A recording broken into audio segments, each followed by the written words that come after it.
ಅಮ್ಮ ಬರ್ತೇನಂತ ಹೇಳಿದ್ರು, ಇನ್ನೂ ಕಾಣ್ಲಿಲ್ಲವಲ್ಲ. ಬರುವಾಗ ನಂಗೆ ಸನ್ಮಾನ ತರ್ತಾರಂತ ಹೇಳಿದ್ದಾರೆ.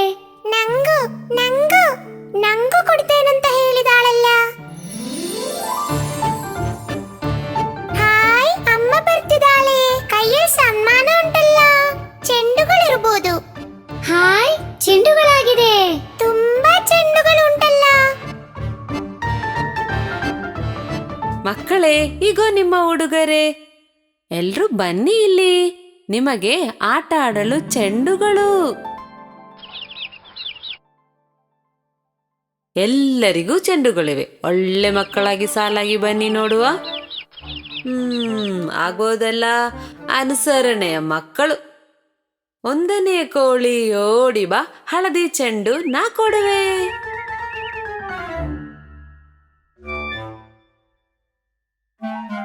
ಚೆಂಡಿನ ಬಣ್ಣ ಯಾವುದು? ಚೆಂಡು ಹೂವಿನ ಹಳದಿ ಬಣ್ಣ. ಚೆಂಡು ಹೂವಿನ ಹಳದಿ ಬಣ್ಣ.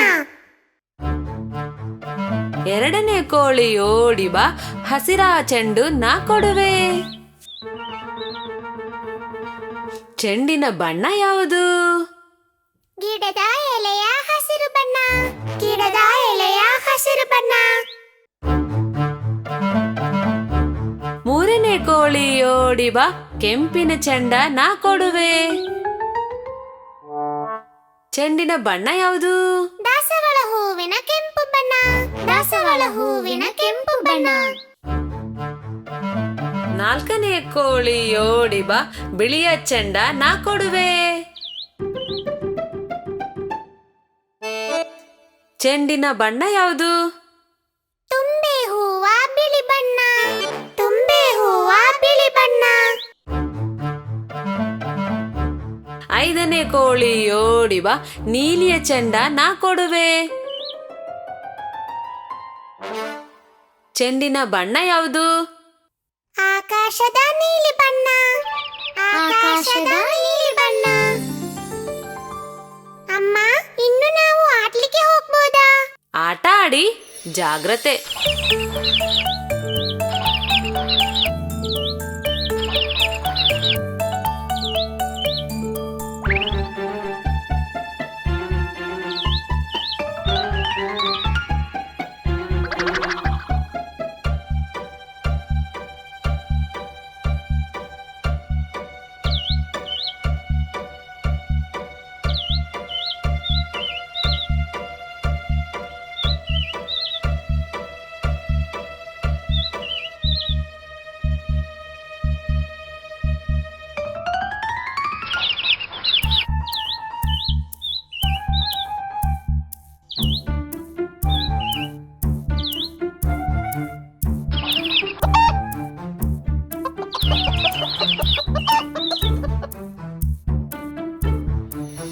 ಆ ಏನು ಏನಾಯ್ತು ಮಕ್ಕಳೇ?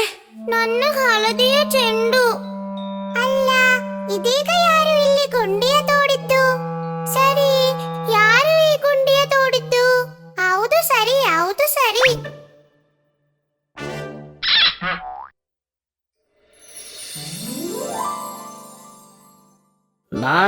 ನಾನೇ ಮಕ್ಕಳೇ, ನಾನು ಈ ಹಳ್ಳದಲ್ಲಿಯೇ ಇರೋದು. ಅದೇ ಮಕ್ಕಳೇ, ಇದುವೇ ಏಡಿ ಅಣ್ಣ. ಅಣ್ಣ ಹೀಗೆ ಗುಂಡಿ ತೋಡಿ ಅದ್ರೊಳಗೆ ಇರ್ತಾನೆ. ಅಯ್ಯೋ, ಸುಮ್ಮನೆ ಇದರೊಳಗಿದ್ರೆ ಹಸಿವಾಗಲ್ವಾ? ಅಣ್ಣ ಆಹಾರ ಹುಡುಕಿ ಹೊರಗೆ ಬರ್ತಾನೆ. ಶತ್ರು ನೋಡಿದ್ರೆ ಬೇಗ ಒಳಗೆ ಬಂದು ಹಚ್ಕೊಳ್ತಾನೆ. ತುಂಟ, ಒಳ್ಳೆಯ ಸೂತ್ರಧಾರಿ. ನನ್ನ ಹಳದಿ ಚೆಂಡು.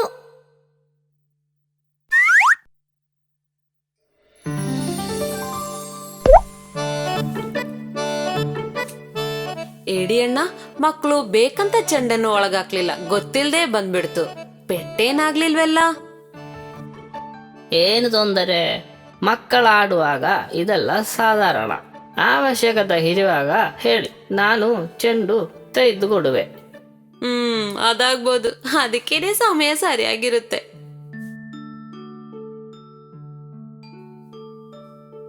ಮಕ್ಕಳೇ, ಮರ್ತಿರಲ್ಲ, ನಿಮ್ಮ ಚೆಂಡನ್ನು ತೆಗೆದುಕೊಟ್ಟ ಏಡಿ ಅಣ್ಣನ್ಗೆ ಧನ್ಯವಾದ ಹೇಳುದ್ ಬೇಡ್ವಾ? ಧನ್ಯವಾದ ಹೇಳಿ ಮಾವ, ಧನ್ಯವಾದ. ಆಗಬಹುದು, ಒಳ್ಳೆ ಮಕ್ಕಳು.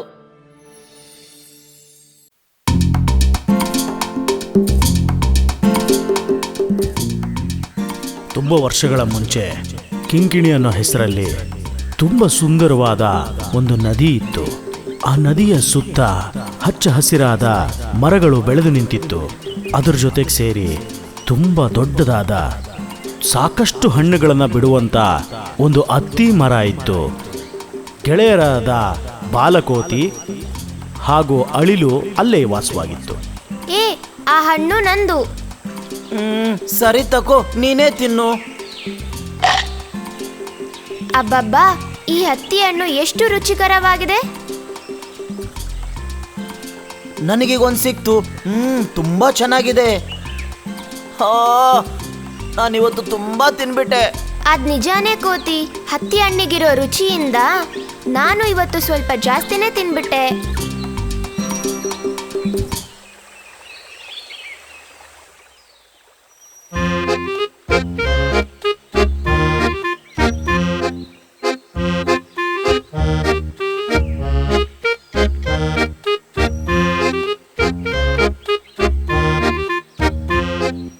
ನನಗೂ ಹತ್ತಿ ಹಣ್ಣು ಕೊಡ್ತೀರಾ? ತುಂಬ ಹಸುವಾಗ್ತಾ ಇದೆ. ಆ ಮೊಸಳೆ ಹಣ್ಣುಗಳು ತಿನ್ನತ್ತೇನು?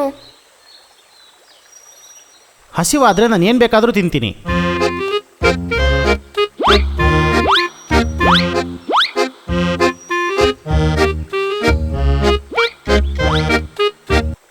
ಅಗಳಪ್ಪ, ಈ ಹಣ್ಣು ಎಷ್ಟು ಚೆನ್ನಾಗಿದೆ, ಬಹಳ ರುಚಿಯಾಗಿದೆ.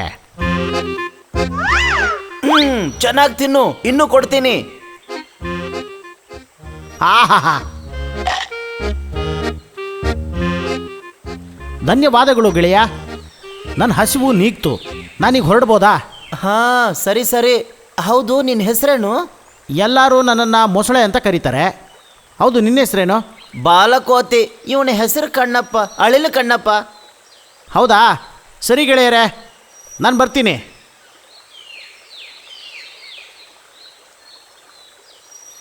ಮೊಸಳೆನಾ? ಹೆಸರು ಕೇಳಿದ್ರೇನೆ ಗೊತ್ತಾಗತ್ತೆ. ಇಂಥವ್ರನ್ನೆಲ್ಲ ನಾವು ಸ್ನೇಹಿತನ ಮಾಡ್ಕೋಬಾರ್ದು. ಹಾಗಂತ ಯಾರು ಹೇಳಿದ್ರು? ಪಾಪ ಮೊಸಳೆ. ಪಾಪನ? ಅವ್ರ ಜಾತಿನೇ ಎಲ್ಲರನ್ನೂ ಕೊಂದು ತಿನ್ನೋ ಅಂಥದ್ದು. ಅವಕಾಶ ಸಿಕ್ತು ಅಂದರೆ ಅವ್ನು ನಮ್ಮನ್ನು ಕೂಡ ತಿನ್ಬಿಡ್ತಾನೆ, ಗೊತ್ತಾ? ಹುಷಾರಾಗಿದ್ರೆ ತೊಂದರೆ ಆಗಲ್ಲ.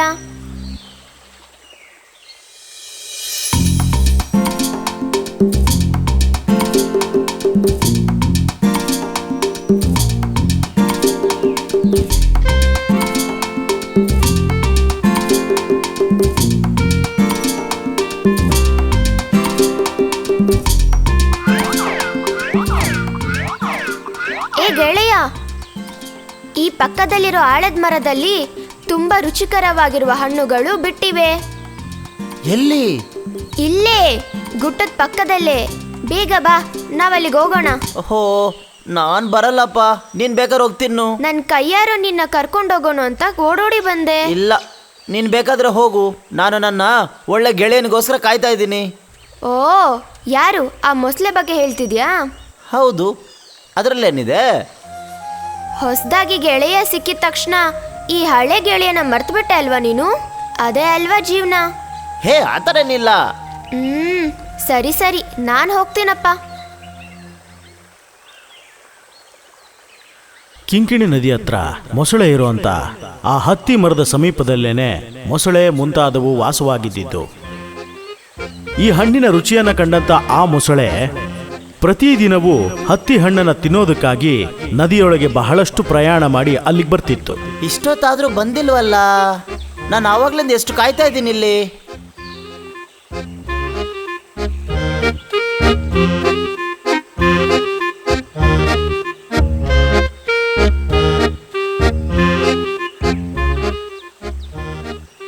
ತುಂಬಾ ಹೊತ್ತು ಕಾಯ್ತಿದ್ಯಾ ಗೆಳೆಯ?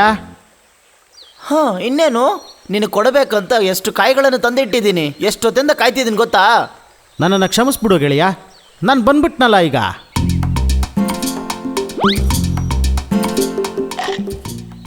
ಆಹಾ, ಈ ಹಣ್ಣಿಗೆ ಅದೆಷ್ಟು ರುಚಿ ಇದೆ. ಚೆನ್ನಾಗಿ ತಿನ್ನು, ಇನ್ನೂ ಕೊಡ್ತೀನಿ.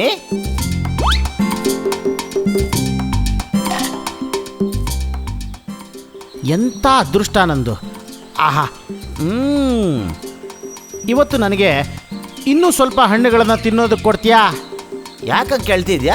ಮನೇಲಿ ಕೂತ್ಕೊಂಡು ಒಬ್ಬನೇ ತಿಂತೀಯಾ? ಇಲ್ಲ ಗೆಳೆಯ, ನನ್ನ ಹೆಂಡತಿ ನೀಲಿಗೋಸ್ಕರ ಕೇಳಿದೆ. ಓಹೋ, ಅಷ್ಟೇ ತಾನೇ? ಸ್ವಲ್ಪ ಏನು, ಬಹಳಷ್ಟು ಹತ್ತಿ ಹಣ್ಣು ಕೊಡ್ತೀನಿ. ಬಾ ಬಾ. ತುಂಬ ಧನ್ಯವಾದ ಗೆಳೆಯ. ಆ ಬಾಲಕೋತಿ ತನ್ನ ಗೆಳೆಯನಿಗಾಗಿ 2 ಹತ್ತಿ ಹಣ್ಣಿನ ಗೊಂಚಲನ್ನ ತಂದುಕೊಡ್ತು.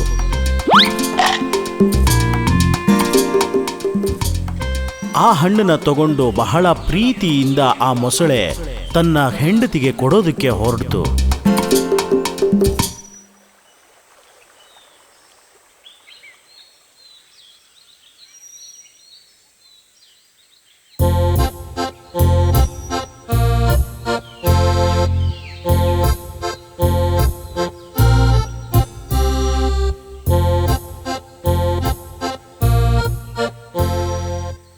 ನೀಲಿ, ಇದನ್ನು ನೋಡಿದ್ಯಾ? ನಿನಗೋಸ್ಕರ ನಾನು ಏನು ತಗೊಂಡು ಬಂದಿದ್ದೀನಿ ನೋಡು. ಬಹಳ ರುಚಿಯಾದ ಹತ್ತಿ ಹಣ್ಣು, ತಿಂದು ನೋಡು. ಈ ಹಣ್ಣು ತುಂಬಾ ರುಚಿಯಾಗಿದೆ. ಹಾಂ, ಹೌದೌದು, ನನ್ನ ಗೆಳೆಯರೇ ಕೊಟ್ಟಿದ್ದನ್ನ. ಬಾಲಕೋತಿ ಅವನು ಪ್ರತಿದಿನ ಈ ಹತ್ತಿ ಹಣ್ಣನ್ನೇ ತಿಂತಾ ಇರ್ತಾನೆ. ಹಾ, ಈ ಹಣ್ಣು ನಿಜವಾಗ್ಲೂ ಎಷ್ಟು ರುಚಿಯಾಗಿದೆ. ಯಾವಾಗ್ಲೂ ಈ ಹಣ್ಣುಗಳನ್ನು ತಿಂತಾ ಇರೋ ಆ ಕೋತಿ ಹೃದಯ ಇನ್ನೆಷ್ಟು ರುಚಿಯಾಗಿರ್ಬೋದು. ಒಳ್ಳೆ ಜೇನುತುಪ್ಪ ತರ ಸಿಹಿಯಾಗಿರುತ್ತೆ. ನೀಲಿ, ಅವನು ನನ್ನ ಗೆಳೆಯನಮ್ಮ. ಅದಕ್ಕೋಸ್ಕರನೇ ಈ ಹತ್ತಿ ಹಣ್ಣನ್ನು ನಿನಗೋಸ್ಕರ ಕೊಟ್ಟ. ಅದೆಲ್ಲ ಸರಿನೇ, ಆದ್ರೆ ನನಗೆ ಕೋತಿ ಹೃದಯನೇ ಬೇಕು. ಇಲ್ಲ, ಅದನ್ನು ಹೇಗೆ? ನಿಮಗೆ ಹೆಂಡತಿಯಾಗಿರೋ ನಾನ್ ಮುಖ್ಯನಾ ಅಥವಾ ಆ ಕೋತಿ ಮುಖ್ಯನಾ? ಧರ್ಮ ಸಂಕಟದಲ್ಲಿ ಸಿಕ್ಕಾಕೊಂಡ ಆ ಮೊಸಳೆ ಮತ್ತೆ ಹತ್ತಿ ಮರದಲ್ಲಿ ವಾಸವಾಗಿರೋ ತನ್ನ ಸ್ನೇಹಿತನನ್ನ ಮನೆ ಕರೆಯೋದಕ್ಕೆ ಹೊರಟ. ಗೆಳೆಯನ್ನ ಮನೆ ಕರೆಯೋದಕ್ಕೆ ಏನಾದರೂ ಒಂದು ತಂತ್ರವನ್ನ ಹುಡುಕ್ಲೇಬೇಕಲ್ಲ.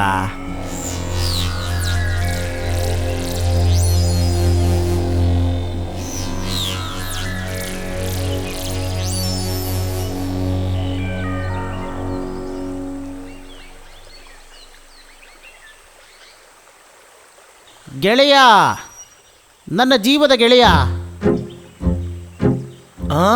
ಯಾರಪ್ಪ ಅದು? ಮೊಸಳೆನಾ? ಏನು ಹತ್ತಿ ಹಣ್ಣು ಸಾಕಾಗಿಲ್ವಾ? ಅದಲ್ಲ ಗೆಳೆಯ, ನೀನೀಗ ಬೇಗ ಹೊರಡಬೇಕು. ಹೊರಡಬೇಕಾ? ಎಲ್ಲಿಗೆ ಹೊರಡಬೇಕು? ನನ್ನ ಮನೆಗೆ ಹೋಗೋಣ ಬಾ. ಹಾ, ನಿಮ್ಮ ಮನೆಗ? ಹೌದು, ನಮ್ಮ ಮನೆಗೇನೆ. ನನ್ನ ಹೆಂಡತಿ ನೀಲಿ ಇದ್ದಾಳಲ್ಲ, ಅವಳಿಂದ ನನಗೊಂದು ಸ್ವಲ್ಪನೂ ನೆಮ್ಮದಿನೇ ಇಲ್ಲ.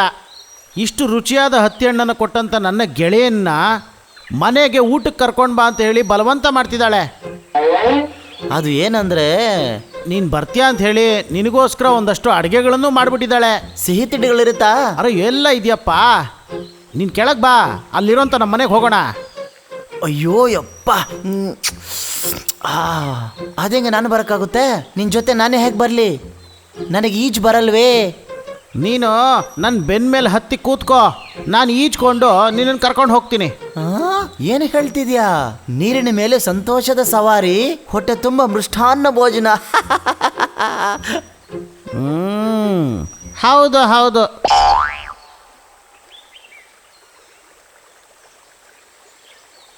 ಅನಂತರ ಬಾಲಕೋತಿಯನ್ನ ತನ್ನ ಬೆನ್ಮೇಲೆ ಕೂರಿಸ್ಕೊಂಡು ಆ ಮೊಸಳೆ ನದಿಯಲ್ಲಿ ತನ್ನ ಮನೆಯ ಹತ್ರಕ್ಕೆ ಅವನನ್ನು ಕರ್ಕೊಂಡು ಹೊರಟಿತು. ನದಿಯನ್ನು ದಾಟಬೇಕಾದ್ರೆ ನಡು ಮಧ್ಯದಲ್ಲೇ ಆ ಮೊಸಳೆ ಮುರುಗ ನಡೆದ ವಿಷಯವನ್ನ ಪ್ರಸ್ತಾಪಿಸ್ತು. ಮುಟ್ಟಾಳ ಕೋತಿ, ಈಗ ನಿನಗೆ ಊಟ ಹಾಕೋದಿಲ್ಲಪ್ಪ, ನಿನ್ನನ್ನೇ ನಾವು ಊಟ ಮಾಡ್ತೀವೀಗ.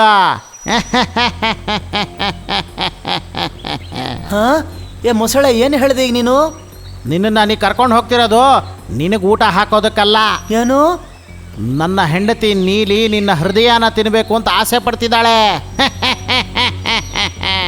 ಅವ್ರ ಜಾತಿ ಎಲ್ಲ ಮೋಸ ಮಾಡಿ ನಮ್ಮನ್ನ ತಿನ್ನೋರು. ಅವಕಾಶ ಸಿಕ್ಕಿದ್ರೆ ಅವ್ರು ನಮ್ಮನ್ನು ತಿನ್ಬಿಡ್ತಾರೆ. ಅಯ್ಯಯ್ಯೋ, ಮೊದಲ ಈ ವಿಷಯ ನನ್ನ ಹತ್ರ ಹೇಳ್ಬಾರ್ದ ನೀನು? ನಾನು ನೀನು ತಿನ್ನೋದಕ್ಕೆ ಎಷ್ಟೊಂದು ಹತ್ತಿ ಹಣ್ಣು ಕೊಡ್ತಿದ್ದೆ. ಈಗ ನಿನ್ನ ಹೆಂಡತಿ ನೀಲಿಗೆ ನನ್ನನ್ನು ಆಹಾರವಾಗಿ ಕೊಡ್ತೀಯಾ? ಮೊಸಳೆ ಮಾಡಿರೋ ತಂತ್ರ ಏನು ಅಂತ ಹೇಳಿ ಆ ಕೋತಿಗೆ ಬಹಳ ಚೆನ್ನಾಗಿ ಅರ್ಥ ಆಯ್ತು. ನನ್ನ ಹೃದಯನ ನಿನ್ನ ಹೆಂಡತಿ ತಿನ್ನೋದಕ್ಕೆ ನನ್ನದೇನೂ ಅಭ್ಯಂತರ ಇಲ್ಲ. ಆದ್ರೆ ಏನಪ್ಪ ಆದ್ರೆ ಅಂತ ರಾಗ ತೆಗಿತಿದ್ಯಾ? ನನ್ನ ಹೃದಯನ ಯಾರು ಈ ತರ ತಿನ್ನಕ್ಕಾಗಬಾರ್ದು ಅಂತ ಅತ್ತಿ ಮರದ ಮೇಲಿರುವ ಒಂದು ಡಬ್ಬದಲ್ಲಿ ಜೋಪಾನವಾಗಿಟ್ಟಿದ್ದೀನಿ. ನೀನ್ ಈ ವಿಷಯ ನನಗೆ ಮೊದಲೇ ಹೇಳಿದ್ರೆ ಆ ಡಬ್ಬ ನಾನು ಎತ್ಕೊಂಡ್ ಬರ್ತಿದ್ನಲ್ಲ. ಅಯ್ಯಯ್ಯೋ ಈಗೇನ್ ಮಾಡೋದು? ಈ ತರ ಆಗೋಯ್ತಲ್ಲ. ಇನ್ನೇನು ಮಾಡೋದು? ಹಾಗೆ ತಿರ್ಕೋ, ಹೋಗಿ ಎತ್ಕೊಂಡ್ ಬಂದ್ಬಿಡೋಣ.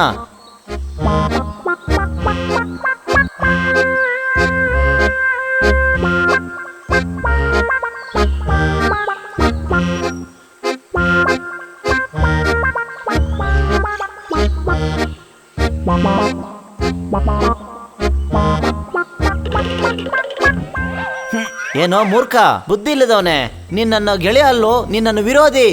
ನಿನಗೆ ನನ್ನ ಹೃದಯ ಬೇಕಾ? ಏ ಕೋತಿ, ಬೇಗ ಹೋಗಿ ನಿನ್ನ ಹೃದಯನ ತಗೊಂಡು ಬಾ.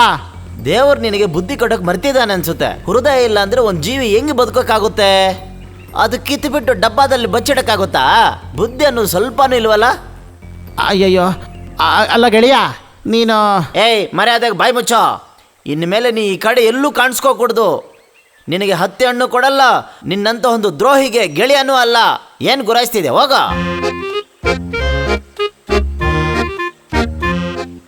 ಇದಾದ ನಂತರ ಆ ದ್ರೋಹಿ ಮೊಸಳೆ ಕಿಂಕಿಣಿ ನದಿಯಿಂದ ಈಜಿ ಈ ಕಡೆಗೆ ಬಂದಿದ್ದೇ ಇಲ್ಲ. ಒಳ್ಳೆ ಗೆಳೆಯರಾಗಿದ್ದಂತ ಬಾಲಕೋತಿನು ಮತ್ತು ಅನಿಲ್ ಕಣ್ಣನ್ನು ತನ್ನ ಉಳಿದ ದಿನಗಳನ್ನ ಸಂತೋಷದಿಂದ ಆ ಮರದ ಮೇಲೆ ಕಾಲ ಕಳೆತಿದ್ವು.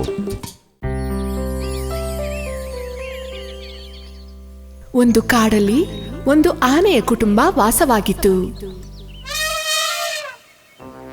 ಒಂದು ಗಂಡ ಆನೆ, ಒಂದು ಹೆಣ್ಣಾನೆ, ಅವರ 2 ಆನೆ ಮರಿಗಳು ಸೇರಿಕೊಂಡು ಆ ಕುಟುಂಬ ಆಗಿತ್ತು. ಆ ಮರಿಗಳಲ್ಲಿ ಚಿಕ್ಕವನು ತುಂಬಾ ತುಂಟ ಆನೆ ಮರಿಯಾಗಿದ್ದ.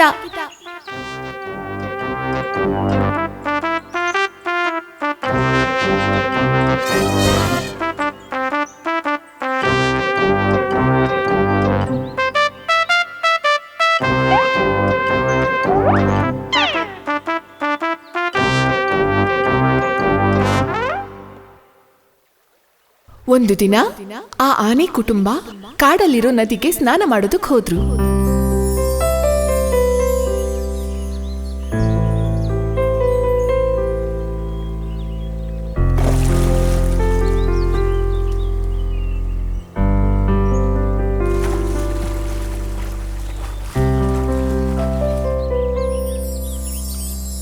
ಸ್ನಾನ ಮಾಡ್ತಾ ನಡುವೆ ಆ ತುಂಟ ಆನೆ ತುಂಬಾ ತುಂಟ ಕೆಲ್ಸಗಳನ್ನ ಮಾಡ್ತಿತ್ತು.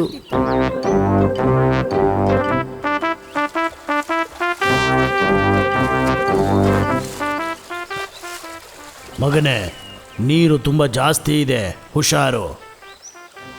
ಹೌದು ಹೌದು, ಇತ್ತೀಚೆಗೆ ನಮ್ಮ ಪುಟಾಣಿ ತುಂಡಾಟ ಜಾಸ್ತಿ ಆಗಿದೆ. ಓ ತಮ್ಮ, ಸರಿಯಾಗಿ ಒಂದ್ ಜಾಗದಲ್ಲಿ ನಿಂತ್ಕೊಂಡು ಸ್ನಾನ ಮಾಡು. ಆ ಸಮಯದಲ್ಲಿ ನದಿ ಪಕ್ಕ ಇದ್ದಂಥ ಮರದಲ್ಲಿ ಒಂದು ಸಣ್ಣ ಪಕ್ಷಿ ಕೂತ್ಕೊಂಡಿತ್ತು. ಆ ಆನೆ ಮರಿಯ ತುಂಟು ಕೆಲಸಗಳೆಲ್ಲವನ್ನ ಆ ಹಕ್ಕಿ ನೋಡ್ತಾನೆ ಇತ್ತು. ಅವಳಿಗೆ ಅದನ್ನ ನೋಡ್ತಾ ತುಂಬಾ ಆಶ್ಚರ್ಯ ಅನಿಸ್ತಿತ್ತು. ಅಯ್ಯೋ, ಆ ಆನೆ ಮರಿ ನೋಡೋದಕ್ಕೆ ಎಷ್ಟು ಮುದ್ದಾಗಿದೆ.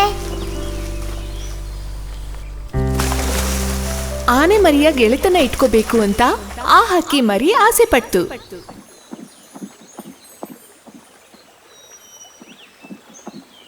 ನೀನ್ ಆಟ ಆಡ್ತಿರೋದು ನೋಡಿದ್ರೆ ತುಂಬಾ ಜಾಲಿ ಅನ್ಸತ್ತೆ. ನೀನು ತುಂಬಾ ಬಲಶಾಲಿ ಆಗಿದ್ಯಾ. ನಾವು ಸ್ನೇಹಿತರಾಗಿರೋಣ. ನಾವು ಸ್ನೇಹಿತರಾಗಿರ್ಬೇಕಾ? ಆ ಥರ ಕೇಳೋದಕ್ಕೆ ಎಷ್ಟು ಧೈರ್ಯ ನಿನಗೆ? ನಾನೊಂದು ಮರಿ ಆನೆ. ಕಾಡಲ್ಲಿರೋ ಎಲ್ಲ ಪ್ರಾಣಿಗಿಂತ ದೊಡ್ಡ ಪ್ರಾಣಿ ನಾವೇ. ಆದ್ರೆ ನೀನೊಂದು ಚಿಕ್ಕ ಸಾಧಾರಣ ಪಕ್ಷಿ.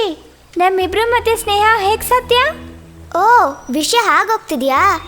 ನಾನು ನಿನ್ ಮೇಲಿರೋ ಪ್ರೀತಿಗಂಗೆ ಕೇಳ್ದೆ. ತಪ್ಪಾಗಿದ್ರೆ ಕ್ಷಮಿಸ್ಬಿಡಪ್ಪ. ಆನೆ ಮರಿಯ ಗೆಳೆತನ ಇಟ್ಕೊಳಕಾಗ್ದೆ ಪಾಪ ಆ ಚಿಕ್ಕ ಹಕ್ಕಿ ಮರಿ ಬೇಜಾರ್ ಮಾಡ್ಕೊಂಡು ಅಲ್ಲಿಂದ ಹಾರ್ ಹೊಟ್ಟೋಯ್ತು. ಆ ಹಕ್ಕಿ ಮರಿ ಹಾರ್ ಹೋದ್ಮೇಲೆ ಆ ಆನೆ ಮರಿ ತನ್ನ ತುಂಟು ಕೆಲ್ಸಗಳನ್ನ ಮಾಡ್ತಾನೆ ಇತ್ತು. ಹಾಗೆ ಸ್ನಾನವೆಲ್ಲ ಮುಗಿಸಿದ್ಮೇಲೆ ಕಾಡ್ನಲ್ಲಿ ನಡ್ಕೊಂಡು ಹೋಗ್ತಾ ಇದ್ರು.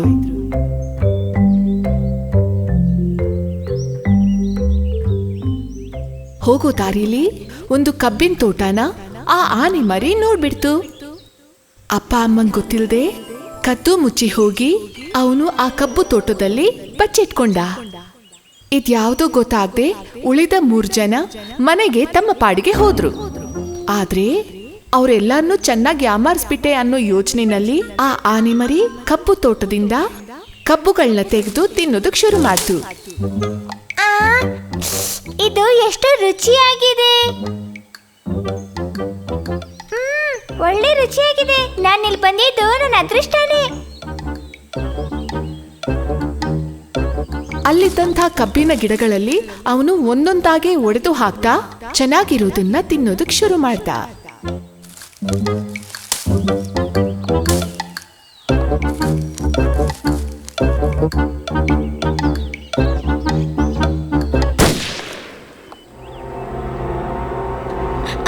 ಅಯ್ಯಯ್ಯೋ, ಬೇಟೆಗಾರರು!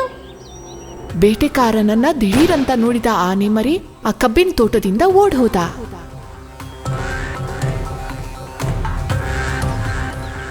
ಅಯ್ಯಯ್ಯೋ, ನನ್ನನ್ನ ಕಾಪಾಡಿ! ಯಾರಾದ್ರೂ ಕಾಪಾಡಿ! ಕಾಪಾಡಿ! ಅವನು ಭಯದಲ್ಲಿ ಹೆದರ್ಕೊಂಡು ಅಳೋದಕ್ ಶುರು ಮಾಡ್ದ. ದಾರಿನೂ ಗೊತ್ತಾಗದೆ ಎಲ್ಲೆಲ್ಲ ಹೋದಂಥ ಆನೆ ಮರಿ ಭಯದಲ್ಲಿ ತಬ್ಬಿಬ್ಬಾಗೋದ.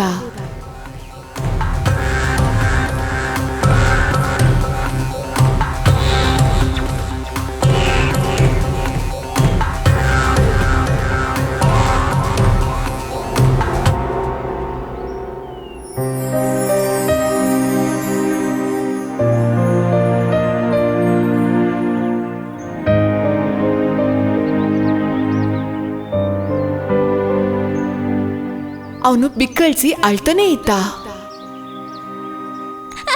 ಅಯ್ಯಯ್ಯೋ, ಅಪ್ಪ ಅಮ್ಮ, ಇವಾಗ ನಾನು ಎಲ್ಲಿ ಹೋಗ್ಬೇಕು? ಅಮ್ಮ ಅಮ್ಮ. ಆ ಸಮಯದಲ್ಲಿ ಆ ಚಿಕ್ಕ ಹಕ್ಕಿ ಮರಿ ಆನೆ ಮರಿ ಅಳ್ತಿದ್ದ ಶಬ್ದನ ಕೇಳಿಸ್ಕೊತು. ಆ ಜಾಗನ ಹುಡುಕೊಂಡು ಹಾರ್ಕೊಂಡು ಹೋಯ್ತು. ಒಂದು ಮರದಡಿಲಿ ಕೂತ್ಕೊಂಡು ಅಳ್ತಿದ್ದಂಥ ಆನೆ ಮರಿನ ಅವಳು ನೋಡಿದ್ಲು. ಚಿಕ್ಕಾನೆ, ನೀನೇನಕ್ಕೋಸ್ಕರ ಅಳ್ತಿದ್ಯಾ? ನಿಂಗೇನಾಯ್ತು? ನಾನು ದಾರಿ ತಪ್ಪಿ ಬಂದ್ಬಿಟ್ಟೆ. ನನಗೆ ಅಪ್ಪ ಅಮ್ಮ ಬೇಕು. ನೀನಿಲ್ಲಿ ಹೇಗೆ? ನಾನು ನಿನ್ ಹಿಂದೆನೆ ಬರ್ತಿದ್ದೆ. ಕಾರಣ ನಿನಗೆ ಬುದ್ಧಿ ಸ್ವಲ್ಪ ಜಾಸ್ತಿನೇ ಆಯ್ತು ಅಂತ ಗೊತ್ತಾಯ್ತು. ಅಹಂಕಾರ ಒಂದಿನ ಆಪತ್ತು ತಂದ್ಕೊಡತ್ತೆ ಅಂತ ಗೊತ್ತು. ಅಯ್ಯಯ್ಯೋ, ನನಗೆ ತುಂಬಾ ಭಯ ಆಗ್ತಿದೆ. ಹೇ, ಭಯ ಪಡ್ಬೇಡ, ನಿನ್ನ ನಾನ್ ಕಾಪಾಡ್ತೀನಿ. ನೀನ್ ನನ್ ಜೊತೆ ಬಂದ್ಬಿಡು. ನಾನ್ ನಿಮ್ಮಪ್ಪ ಅಮ್ಮ ಹತ್ರ ಕರ್ಕೊಂಡೋಗ್ಬಿಡ್ತೀನಿ. ಆ ಹಕ್ಕಿ ಮರಿ ಮುಂದೆ ಹಾರ್ಕೊಂಡು ಹೋಗ್ತಾ ಇತ್ತು. ದಾರಿ ತೋರಿಸ್ಕೊಂಡು ಹೋಗ್ತಾ ಇತ್ತು. ಈ ಆನೆ ಮರಿ ಕೂಡ ಆ ಹಕ್ಕಿ ಮರಿನ ಹಿಂಬಾಲಿಸ್ಕೊಂಡು ಹೋದ.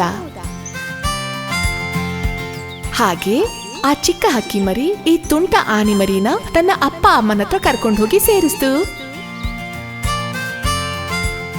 ಬಂಗಾರ, ನಮ್ಮನ್ ಬಿಟ್ಟು ಎಲ್ಲೋಗಿದ್ದೆ? ಅಮ್ಮ, ನಾನು ದಾರಿ ತಪ್ಪಿಟ್ಟಿದ್ದೆ. ಈ ಪಕ್ಷಿನೇ ನನ್ನನ್ನ ಕಾಪಾಡಿದ್ದು. ದೊಡ್ಡವನು ಚಿಕ್ಕವನು ಅಂತ ಹೇಳಿ ಯಾರು ಒಬ್ರಿಗೊಬ್ರು ಕಿತ್ತಾಡಬಾರ್ದು.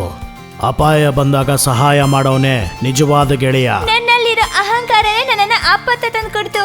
ಪಕ್ಷಿ, ಕೊನೆಗೆ ನೀನೇ ನನ್ನನ್ನ ಕಾಪಾಡ್ದೆ. ನಿನ್ನನ್ನ ಹೇಗೆ ಧನ್ಯವಾದ ಹೇಳ್ಬೇಕು ಅಂತ ಗೊತ್ತಾಗ್ತಿಲ್ಲ. ನಾವಿಬ್ರು ಇನ್ಮೇಲೆ ಒಳ್ಳೆ ಸ್ನೇಹಿತರಾಗಿರೋಣ. ಅಹಂಕಾರ ಆಪತ್ತು ತರತ್ತೆ. ಪ್ರೀತಿನೇ ಅತಿ ದೊಡ್ಡ ವಿಷಯ. ಪ್ರೀತಿಯಿಂದ ಇರೋರು ಮಾತ್ರ ಆನಂದವಾಗಿರ್ಬೋದು.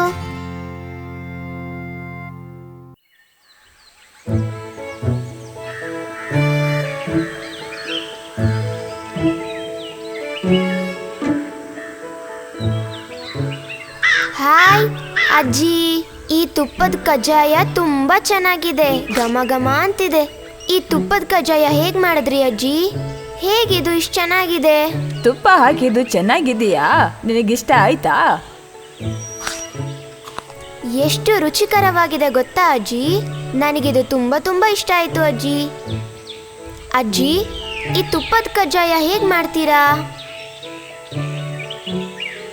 ಅದು ಅಕ್ಕಿನ ಚೆನ್ನಾಗಿ ಬೀಸಿ ಬೆಲ್ಲ, ಎಳ್ಳು, ತುಪ್ಪ, ಹಣ್ಣುಗಳು ಹಾಕಿ 7 ವಿಧವಾದ ಸಾಮಗ್ರಿನ ಹಾಕಿ ಆಮೇಲೆ ಎಣ್ಣೆಯಲ್ಲಿ ಹಾಕಿ ಚೆನ್ನಾಗಿ ಕರಿಬೇಕು.